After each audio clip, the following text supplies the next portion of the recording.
The Orctan Repair. So I've mentioned it in some of our social media posts.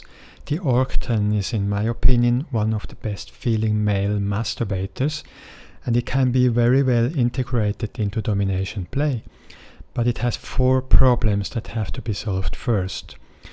I talk about that in detail in my blog post. You can find the link in the description of this video.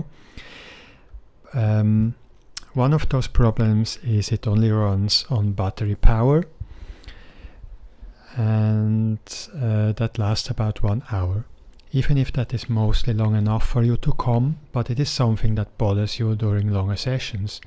It could go into the final minutes, indicated by blinking lights, any moment, and get you out of your zone. It is again another problem caused by good intentions. The makers feared that cable power could make it dangerous, but there are many wired massage wands available. Anyway, it does only need low voltage and would be protected by the proper power adapter. So now I will solve this problem too with this repair.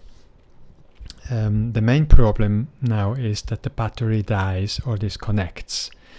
I just got my 3rd device recently after the first one that got replaced because it stopped charging.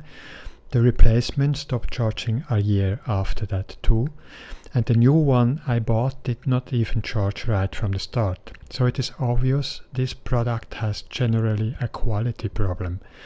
I could not even bother trying to send them in anymore because now I moved to a location that needs special courier to get such stuff delivered.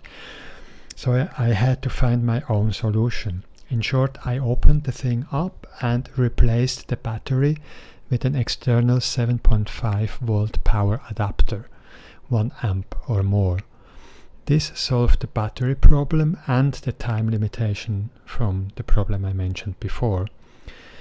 So I don't show everything in detail now here in the video, but it's after you get it open, that's the hardest part, because it is glued here on the sides. But after that, the rest is pretty obvious. You disconnect the battery and then you use the same cable and connect your power adapter to it. Then close it down, make a hole where you can place the cable through. Glue it somehow to protect it from liquid getting inside, and have the cable fixed on place, and then you are ready to go.